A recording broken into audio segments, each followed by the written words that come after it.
And when we deeply have this experience of being disenchanted, there can often be a sense of disappointment, something that we admired or something that we thought was, and suddenly it isn't the way we thought it was. There can be a feeling of just no longer believing or losing hope, or just the value of it is lost. And so the aliveness of life is just no longer awake. So there's a sense of deadening or separation and isolation. The term disenchantment of the world came from Max Weber. In about 1970 in Germany, he gave a lecture when he spoke about this disenchantment. And he spoke about it in the rise of science in academia, and looking at how, with so much rationalization and the sense of hyper intellectualism, there was a distancing from the sensing of life.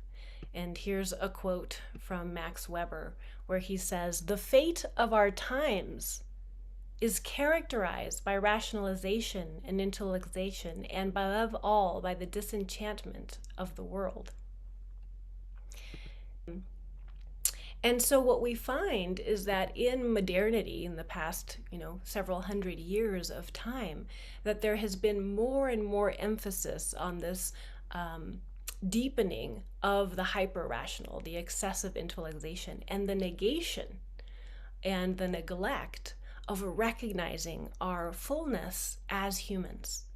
That yes, we have an intellect, yes, we have the capacity for cognitive intelligence, and we also have the ability for somatic intelligence and emotional intelligence and a capacity for relational wisdom.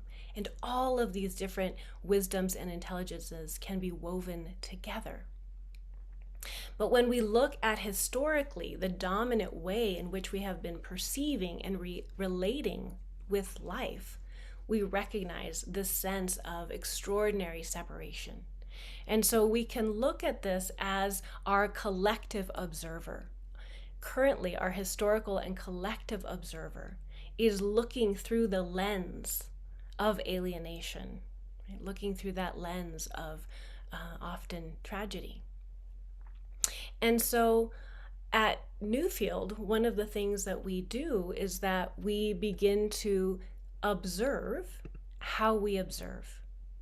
We look at the collective epistemic lens that we are engaging with. And there are multitudes, there are many of them, and there are dominant ones that we are often very steeped in and that we're often very blind to. So when we observe how we observe, we're looking at that collective way in which we're seeped, and then we're also looking at our own individual observer. So at Newfield, we spend so much time really examining this distinction of the observer and recognizing that the observer is impacted, informed by our culture, our history, our gender, our age, right? All of these multiplicities of factors that come into play to really ignite our own unique observer. So we begin to see that our perception extends beyond biology. Yeah, our perception extends beyond biology. What does that mean? It means that often in today's world, we have the assumption that, oh, I just see something. I have two eyeballs and they see something out there in the world, and that's how seeing happens. And what we're claiming is that seeing does require or can be assisted through our biological eyes and our whole body in terms of seeing. But there's more to seeing than simply our physical biology, right? That as we see, there are different kinds of seeing, and that we can actually notice how are we in today's world, what is our tendency in the way that we see.